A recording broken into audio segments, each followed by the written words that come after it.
And now, our feature presentation. When you're 5 years old, you're interested in, well, TV, superheroes, toys, baseball. John is 5 years old. He opted for something different, bodybuilding.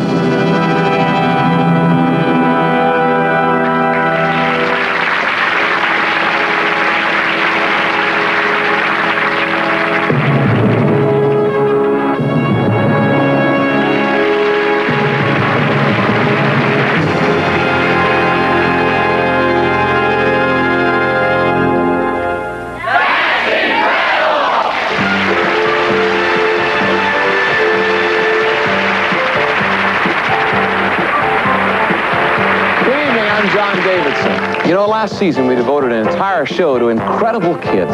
The story centered on feats of courage, stamina, brilliance, and highly developed talent. Your response was incredible. So tonight, we put together a second edition of those incredible kids. Here are some of the events we have in the upcoming hour. Your eyes are not deceiving you. This is Nicholas Wynn, a 3-year-old wire walker. I'm Fran Tarkington. 12-year-old Robbie Taylor retired from motorcycle leaping at 10. You'll find out why tonight. I'm Kathy Lee Crosby. 16-year-old Scott Key is on his high school wrestling team. Scott is handicapped. He was born with partial arms and legs. Mark Kranz is the richest and youngest coin dealer in America. He's 17 years old. That's incredible story that appeared last year triggered off this experiment. These youngsters volunteered to go to jail. There's no fear of height for 8-year-old Lynn Watkins and 10-year-old Keith O'Neill as they take the plunge. All this and more Tonight on That's Incredible.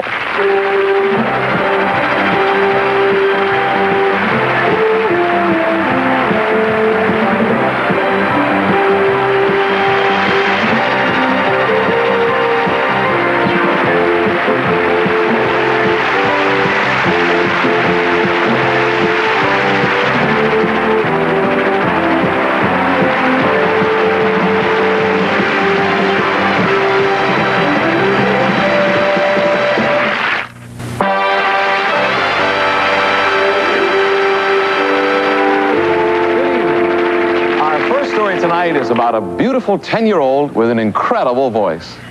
the development of a true operatic voice is usually only achieved when a person reaches maturity. Eve Marie Shahoyan has confounded and delighted the experts with her thrilling voice. Eve Marie Shahoyan is only 10 years old, yet she is already an accomplished opera singer.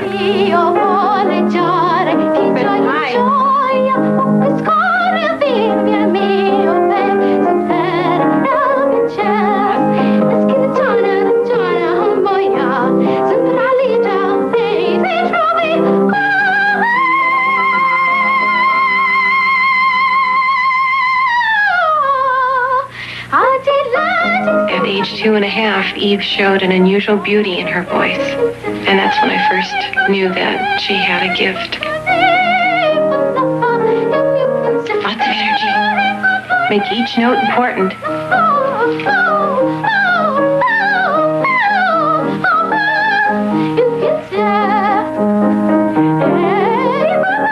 Eve's voice is natural and untrained. If she's learning a new aria, I will teach her the language and the melody, and my ear helps me to guide Eve, and she has a great sense of understanding. I make it sound very fluidy.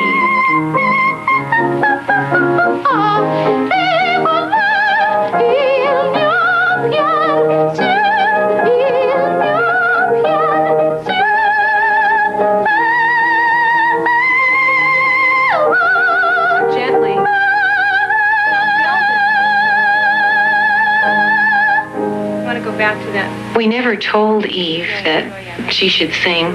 She wanted to very badly herself. And at the age of 7, I think she decided that she wanted to sing in public. And there was a talent show at her school, and this is where she made her first public appearance. And when it was such a wonderful experience for her, she enjoyed it so much that any opportunity that came after that, she readily accepted. Eve Marie has been influenced by music her whole life. Both her mother and grandmother sang professionally. Few children her age possess this kind of natural talent. However, it must be developed. Recently, Eve Marie began formal voice lessons as well as movement and dramatic training. To me.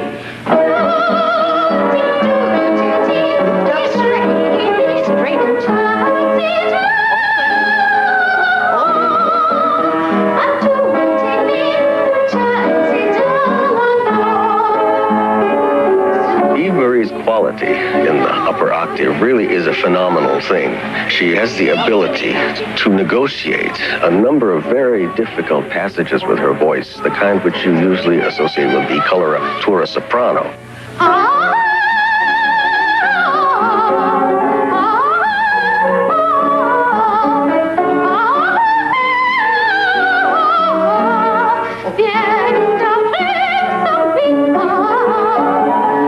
She must have an extraordinary kind of musical memory. She simply reproduces the whole sound, not just the notes, but the quality also. That's an extraordinary kind of musical ability.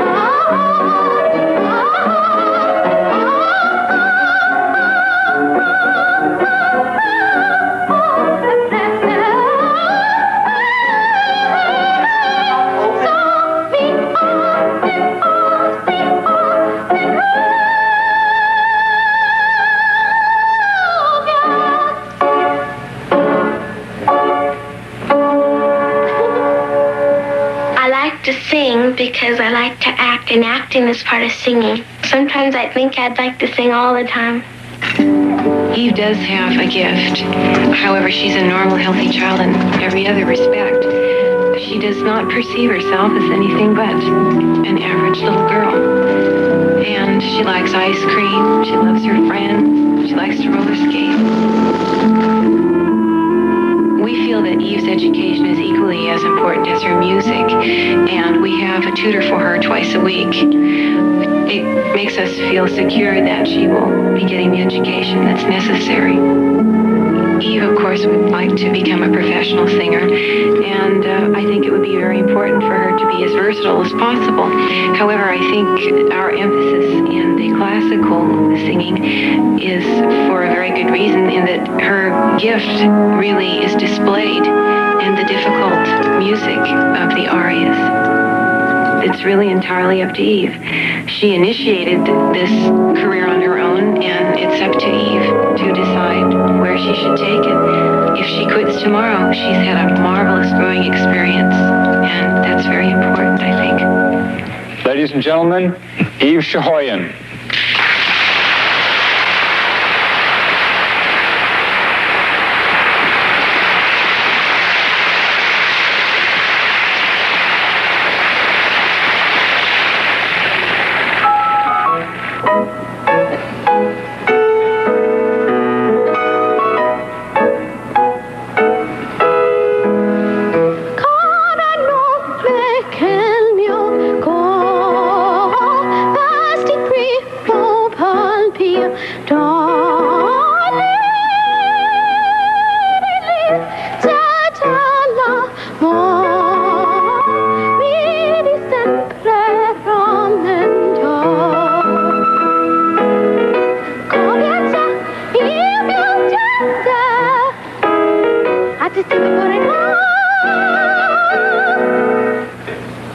I'm Jerry Neff, the principal percussionist with the Oakland Symphony Orchestra. I'm also its personnel manager. But this spring, we had on our stage this beautiful young girl, Eve Marie Shahoyan, and she sang an old operatic song from about 1900 called The Kiss Il Bacio. And when she finished that, in the rehearsal, the orchestra and Maestro Calvin Simmons, who was conducting, and of course he's conducted some of the finest opera performances anywhere, everyone burst into applause. It was really an amazing thing.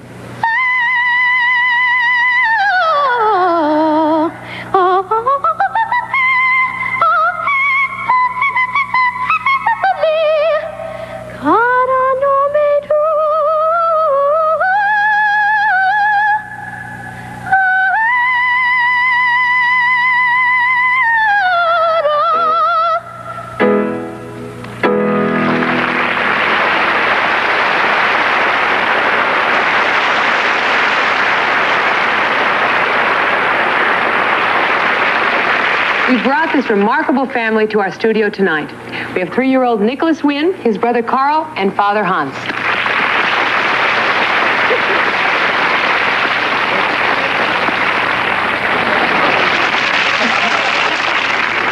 Now, I know that you all are high-wire walkers. That's right. But how long has Nicholas been doing this? About 3 weeks. 3 weeks. You like it? Yeah. You gonna do something tonight for us? Well, good. You want to do it now? Yeah.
Scott Key gives a new meaning to the word courage. He's a top wrestler in his high school despite his birth defects. Whiz businessman 17-year-old Mark Kranz teaches the old-timers a thing or two about coin dealing. Down-to-earth Robbie Taylor is a motorcycle veteran at the age of 12. You will share the experience of being processed and going to jail with these kids in a most unusual experiment. That's Incredible has brought attention to stories about people who have so much going against them that, well, they've refused to give up. Each is an incredible success story against odds that are so overwhelming it becomes unbelievable. Such is the story of 16-year-old Scott Key.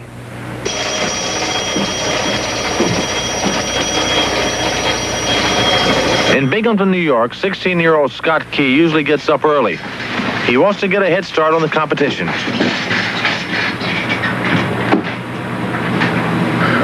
I was born missing a few parts, mostly my legs below my knees, my right hand, and some of the fingers on my left arm. It hasn't really slowed me down that much. I do as much as I can. I try and keep up with everybody else. If I feel I can't do something, I'll tell them I can't do that. And most of the time, people will understand what I'm doing. He's a tiger. He goes after whatever he wants, and he always has from the time he was an infant. So you don't stop that kind of a personality. You just sort of have to help it grow. That's his personality. He goes after what he wants. Ever since he was 6 years old, he wanted to compete as a wrestler. He wears his artificial legs for most of the day, but when it's time for wrestling practice, the leg devices have to go. Scott is now in his element.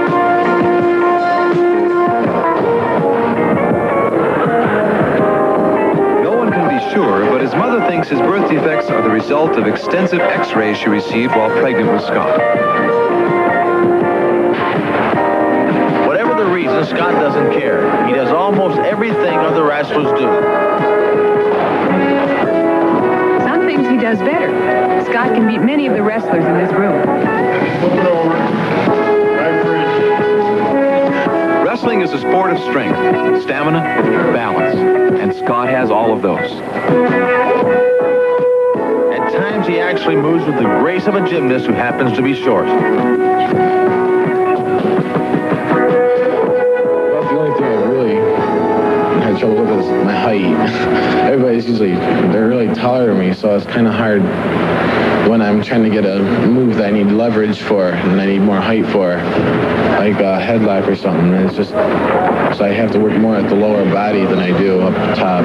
I don't really have that much trouble with bridging. I just use my neck and my shoulders most, or my neck and my elbows mostly. So I don't really miss my ankles or anything. I guess if I had them, I'd miss them, but I don't miss them. So it depends on the move. If there's something that requires that you have to hold a person a certain way, then I have to figure out another way that I can do it and still make the move come out right. Some moves I can't do, and so those are moves I just try not to use in the match. That'll make me lose the match. But usually I just try and stick with the moves that I know how to do, that I can do. Some wrestlers don't want to wrestle Scott. They're reluctant to touch him. They're very hesitant to go out on a mat against him. Other wrestlers, it affects differently. They don't mind wrestling him. They've seen him wrestle, and they think it's a challenge because now he's made a name for himself, and he's a good wrestler. If you beat Scott, you beat a good wrestler. Winner to be found weight class senior high, man number 2, Scott Key Curtis, man number 2. We filmed Scott at a tournament at King's College in Pennsylvania. Scott is a tournament veteran. Last season, he finished 5th in the New York State Finals for freestyle wrestling and went almost as far in the regular wrestling tournament. He has a record that is better than most normally equipped young men. But today, Scott had his troubles. His opponent was as fast as he. In wrestling, points are awarded for various moves that gain or hold an advantage over an opponent. The wrestler does not have to pin his opponent to the mat. He can win on points.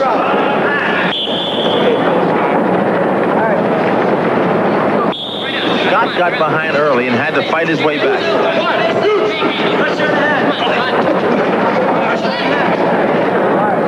Whizzer out.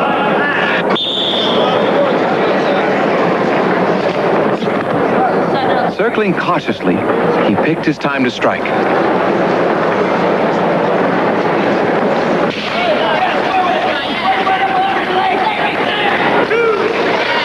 2 points for a takedown. 6 points to go for a tie. Scott was now in control, but he had to score more points or go for a pin. The match is stopped when the wrestlers go off the edge of the mat. Scott had a chance for more moves, but time was running out.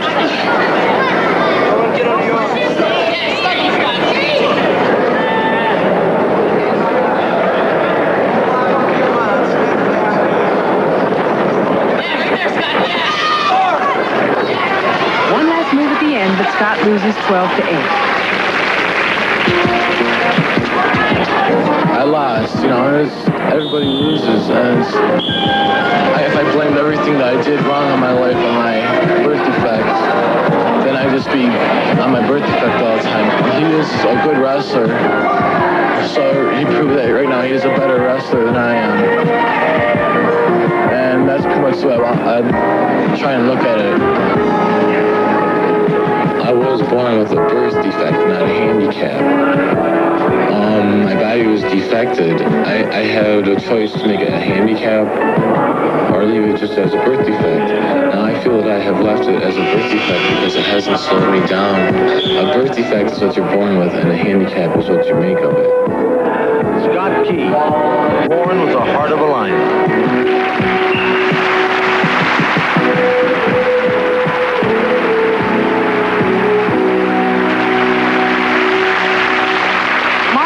Has parlayed his knowledge, instinct, and talent as a businessman to amass a fortune.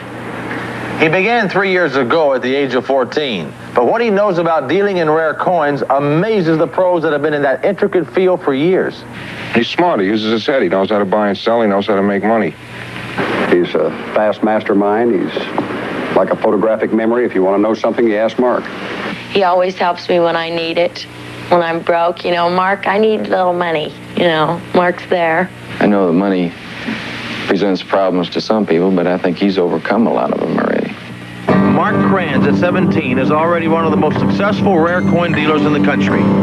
There's nothing special that started me. It was just something that I liked. It was a unique opportunity or chance or whatever you like to call it. And I took it. I had nothing given to me. It was something that I really enjoyed and I still do. Mark began at 11 and in 6 years has parlayed a $10 coin collection into a multi-million-dollar business that includes a coin shop. But success didn't come easily. Mark's mother explains. Mark's never had a backer. There's been rumors that Mark's parents backed him. There's no way any of us could have backed him in the way that he's taken off. He's done everything himself. He quit school when he was almost 16. He said he could make more money if he quit school. He could travel around more. So I went to the school one day and to talk to them about him quitting. And I took one of Mark's business cards and one of his bank statements from the previous month that he had done like $30,000 worth of business that month. And the counselor said at school that I have never given this advice to anyone in my life, but my advice to you is to quit school and to go on doing what you're doing because we cannot teach you anything in school that you can't learn what you're doing now in your profession. I would say out of 52 weeks on one road, at least 45 weekends, which doesn't mean 2-day weekends. A weekend usually consists, I would say, probably averages 3.5 or 4 days. Mark's business has taken him to nearly every major city in America.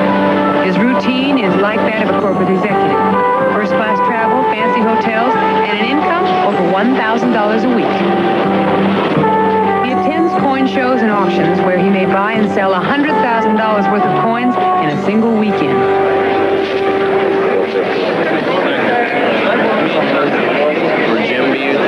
In a highly competitive business where thousands of dollars are at stake, Mark has earned the respect of professionals twice his age. When you see him doing business with other coin dealers, you cannot think of him as a 17-year-old boy because he does business like a man and he functions completely like a man. If I spend $100,000, do I get a prize? Yeah, you get a prize. Thank you. That was the biggest piece. 300. No. Yes. You dropped it in the meat grinder. I'm out of it. You want 400? I got 4 1/4 in it. Too bad. You're gonna have some legit coins in here somewhere. I quit. Okay, Snake. I believe that Mark could walk up to some of the major dealers in this country, and if he wants to pick up $65,000, $75,000, $100,000 material, they will let Mark take that on his name because they know Mark is not going to beat him out of it. He knows what he's doing, and he'll be right out there selling it and paying him for it. And I told October last year, they had a big sale. It was called a Garrett sale. And they had a run of what they call proof gold in there, proof $20 gold pieces. And I said to Mark, I said, listen, let's buy this one and see how we do with it. We'll split it. We'll go partners on it. And we got it knocked down to us for $90,000. And turned around the next day and sold it for $98,000. He's, like I said, he's smart. He's smart. He knows more about business than I do. And I'm a 34-year-old coin dealer. Do you know any other 16 or 17-year-olds that sell, $1 or $2 million worth of coins a year? As for Mark's future, I would think I have no problem at all being a millionaire by the time I'm 30.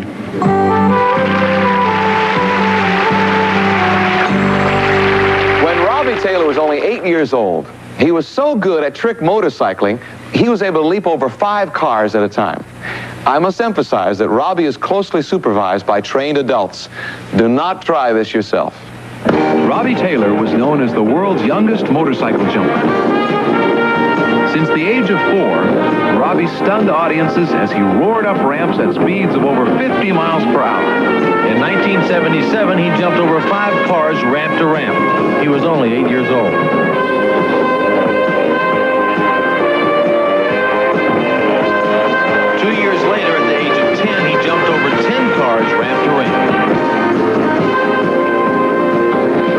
Learned to ride when he was 2 years old. He had a diaphragm and on a little Gemini bike that I ordered farm special with training wheels on it. Then he started jumping the driveway with it, getting 3 or 4 feet at a time. And at this particular time, he had a hero in the jumping business, and he was kind of copying after him. Then we got him a bigger bike, and he started jumping 12 to 15 feet. And the local race car owner, track owner, heard about how good he could ride on a bike, and he asked me would I have him out at the Speedway and jump over 5 big fat race car drivers. I said, sure. And he said, bring him on out and I'll give him $35 and a trophy. Robbie started jumping when he was 4 years old. He was jumping people, and it was a thrill. It wasn't any fear or anything till he started his car jumps when he was 8 years old. And when he started that, I would always stand at the landing ramp, and my heart would just be pounding with fear till he hit that landing ramp, and I saw it was great. Other people have tried bigger and more car jumps and all kind of bigger jumps, and they have failed. Most of them have failed and got hurt very badly, and I didn't feel like getting broken up real bad. So that's why I'm retired. I retired at age 10 of jumping cars, went into full-time motocrossing, and that's what I'm staying at and looking for a world championship of motocrossing. 2 years ago, Robbie made the successful transition from motorcycle jumper to racer. However, each race represents a new challenge. In a moment, you'll see the outcome of this one. Robbie was 10 years old when he began his new challenge. In just 2 years, he's created an incredible record. Last year, when I first started in competition in motocross racing, I went to 40 races and won 34 first-place trophies. It took 6 races to win this trophy right here. And when I got into the series, the boy was already 60 points ahead of me. And I come out, and I was ahead of him by 20 or 40 points when I ended the race. Robbie's talent, like any motocrossers, is one that comes from a combination of good eye-hand coordination, good training, good physical stamina, and practice. But Robbie, I think, has a little something more, and that's a spark. It's the spark that makes someone a better racer, a great racer, instead of just another rider. But Robbie has all of the capabilities, I think, to be one of the best in the country. Recently, Robbie competed in a motocross race in Leesville, South Carolina. He was racing in the 18 and under age group. The one sign is down. The sign goes sideways, and look out. Here they come. Here they come right there. Robbie is number 19 and rides a green bike.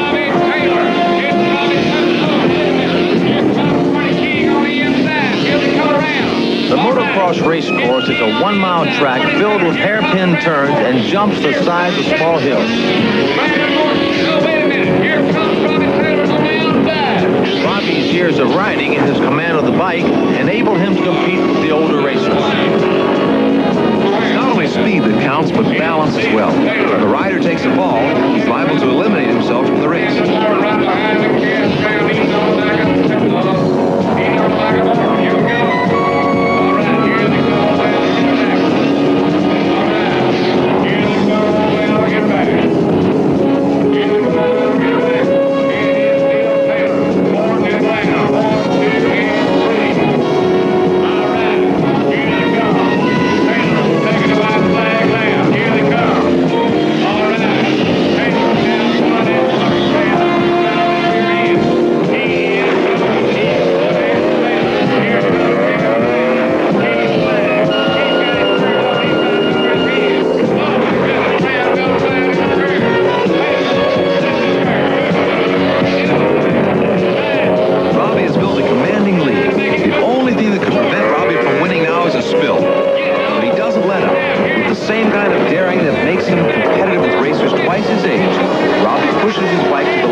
Received this letter from Roger Neal of Memorial High School, Elkhart, Indiana.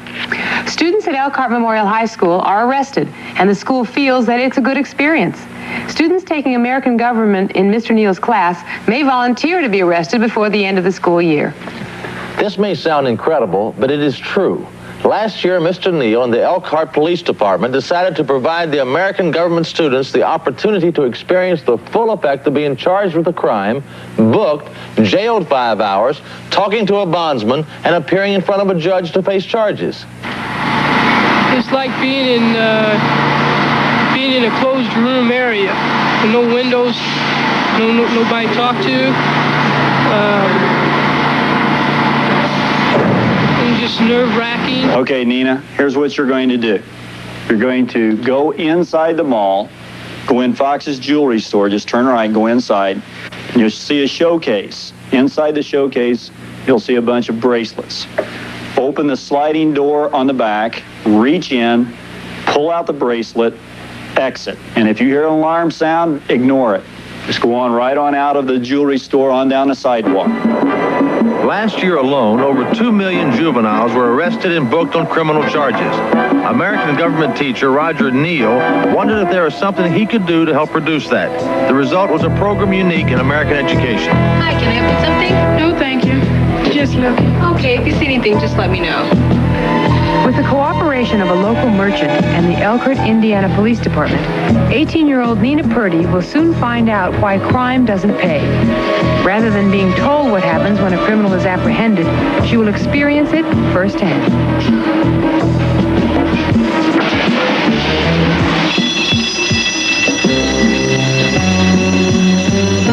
The experiment is proceeding according to plan. Nina tries to make her escape. Responding to a prearranged signal, Officers Bert Tuttle and John Drexler move into action. Hold it, young lady. I want to talk to you. Come here. Come here. Did you just come out of Fox Jewelry? Yes. Pick anything up in there? No. Did you make any purchases? No. You didn't take anything out? No, I didn't. You wouldn't have any objection to looking through your purse, would you? No. What's your name? Nina Purdy. Nina Purdy. How old are you, Nina? 18. 18. Nina, where'd you get this? I don't know. You know where you got it? Nina, you're under arrest. Theft. You have the right to remain silent. Anything you say can and will be used against you in a court of law. You have the right to talk to a lawyer and have him present with you while you're being questioned. You get the door here? You cannot afford to hire a lawyer. One will be appointed to represent you before any question. Decide at any time, exercise his right to not answer any question, make any statement. Do you understand each of those rights as I've explained to you? The students that I have are generally percentage-wise involved in a higher instance of crime than the regular school population. Because of that, I'm trying to deter them from being involved in any kind of criminal act by giving them a taste of what it's like to be in jail. One day after we had gone to the Michigan City State Prison, we were talking about the conditions there and how intolerable it would be to be in a situation like that, just terrible. And I just casually mentioned, well, you think that's bad, you ought to see the city jail. I mean, just spending a few hours there would be bad. And one of the students said, well, I would do it, why don't you see if we can do that? So I started thinking about it, and I thought, hey, this could really be a good idea because these kids need concrete experiences. Talking about something doesn't do any good.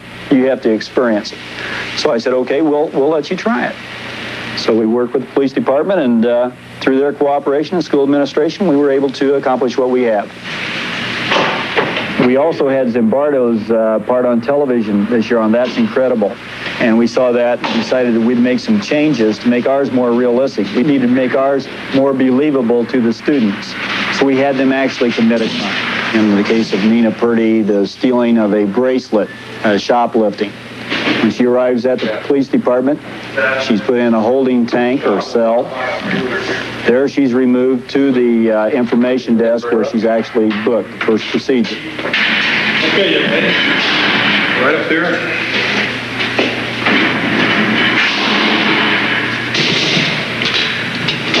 And were we born? Sister, Missouri. They ask her for her personal information, her name, address, telephone number, so forth. They also take all of her personal effects, shoestrings, belt, so forth. Anything that she might use to hang herself with. Then she's taken into a room where they give her a chance to call her bail bondsman.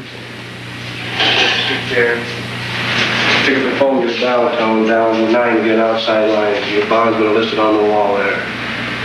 They fingerprint her. Just stay on the wall.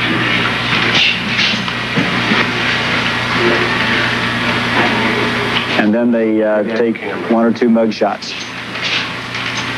Well, we really support the program because we think it's a great educational tool. Some of the reactions have really been something. Prior to this arrest taking place, we have classroom time with the students, and it's more or less a time where they think it's kind of funny.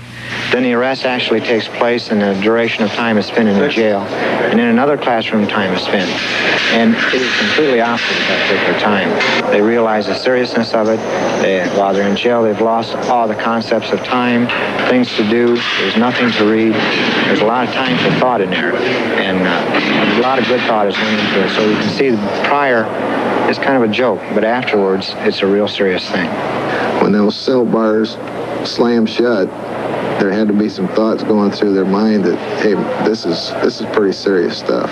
At the age that the students are at that were involved in this program, I would think they would be at a point in their lifetime when an experience such as this could act as a deterrent to any future crime that they may become involved in later on in their life. Part of this deterrent effect may result from the actual experience of being in prison. Most of the students find prison life to be demoralizing and depressing. I feel like I really don't belong and stuff.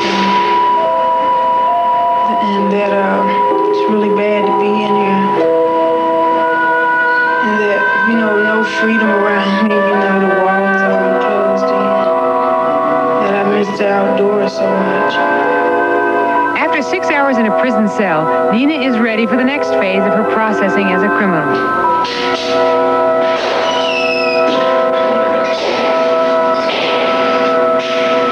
Hello, Nina. Hello. How you doing? Not so good. Not so good, huh? Pretty rough morning? Yeah, terrible. Okay, my name's Jack Jameson. I'm a bail bondsman. I have a few things here I'd like to read you as far as your obligations while under bond. You must immediately notify me a change of address or change of job. If you're going out of town overnight, I'd appreciate it if you give me a phone call. Okay? Okay. And also, your court date is set tomorrow morning, May 27th at 8 o'clock, Elkhart Division County. Please rise.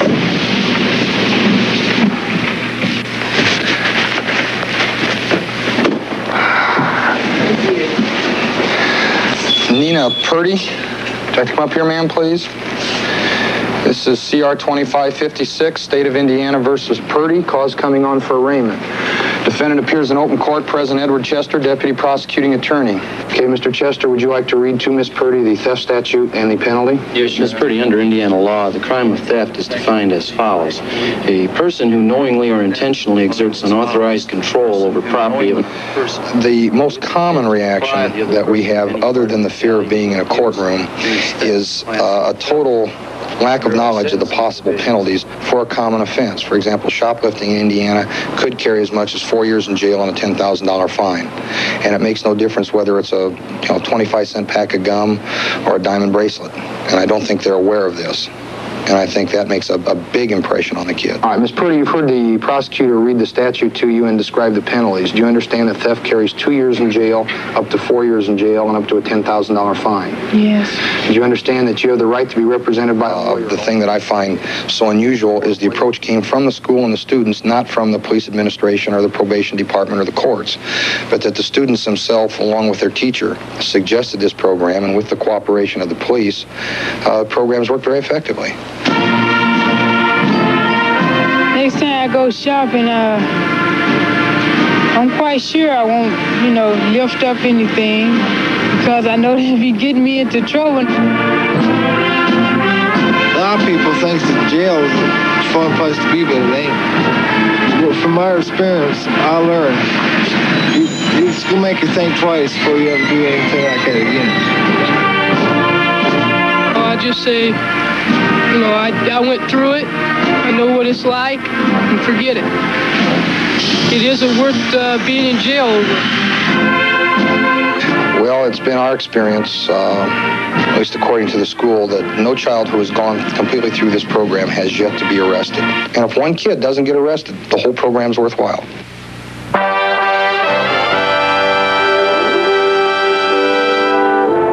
Coming up, two kids take a dive, and their form is terrific. Daring to reach for the top are Keith O'Neill, 10 years old, and Lynn Watkins, 8.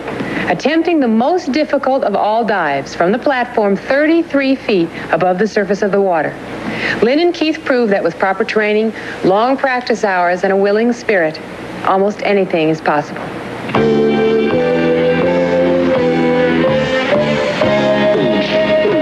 Aquatics Complex in Irvine, California is one of the leading diving training facilities in the country. Many of our Olympic teams have trained here. Guys, how you doing? 10-year-old Keith O'Neill and 8-year-old Lynn Watkins are members of the Holiday Aquatic Diving Team.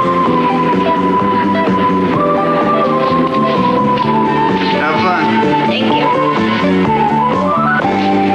Keith and Lynn are currently two of the top-rated divers in their age group. They train every day under the watchful eye of diving coach Van Austin.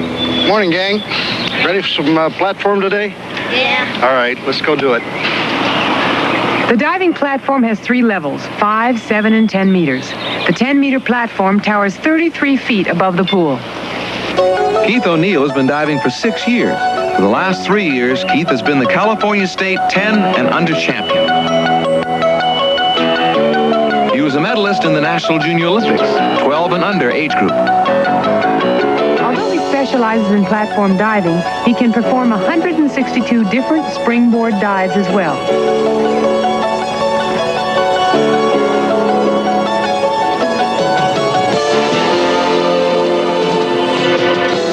Keith prepares for his first dive. He will start with a front 1.5 somersault in a free position.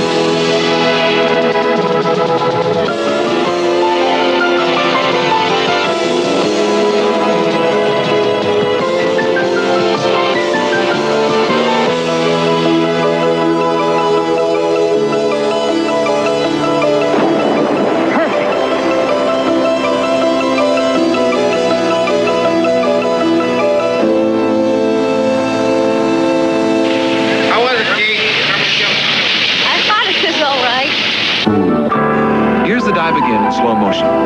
Coach Austin watches Keith carefully.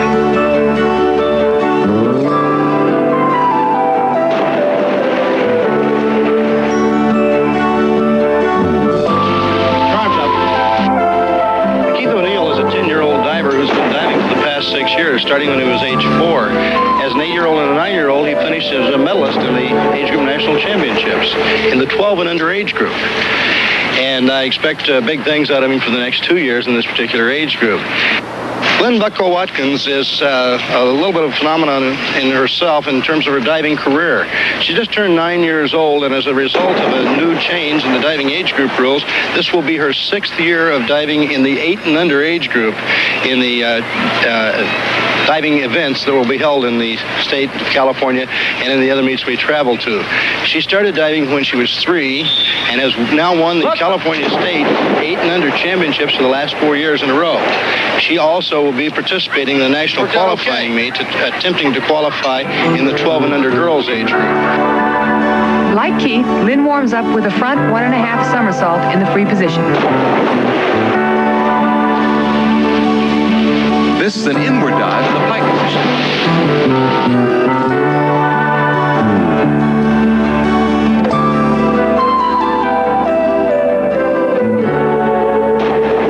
My performance, I thought, was real good.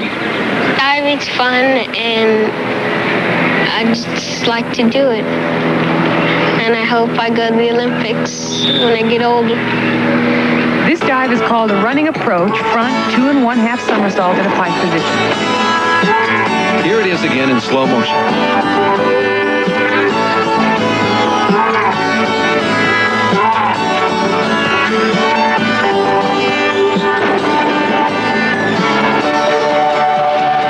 With precision and style like this, there's no reason why Keith and Lynn couldn't represent our country in the 1984 Olympics.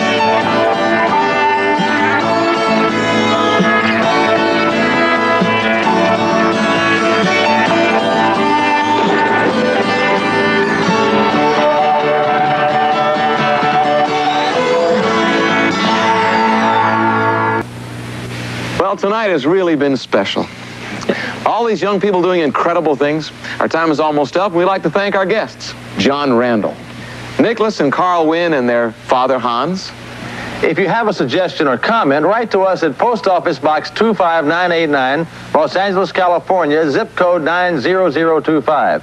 And please include your phone number. Now let's see what we have coming up in future shows. When Louis Matar takes his car out for a Sunday drive, he gets more than just a casual glance. John Ironjaws Masses may be the strongest man in the world. He engages in a tug-of-war with a blimp.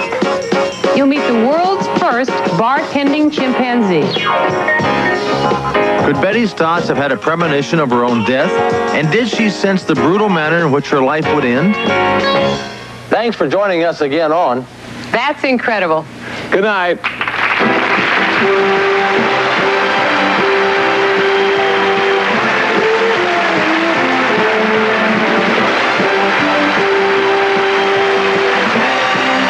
This is David Hartman. Tomorrow, Colonel Charlie Duckworth talks for the first time about his leading the failed hostage rescue in Iran and Sissy Spacek on Good Morning America. Tomorrow, Joni and Chachi split over a family feud on Happy Days. Then Laverne and Shirley's old Army sergeant pitches her pup tent in the girls' living room. Now stay tuned as the Rams battle the Bears on ABC's Monday Night Football. Next.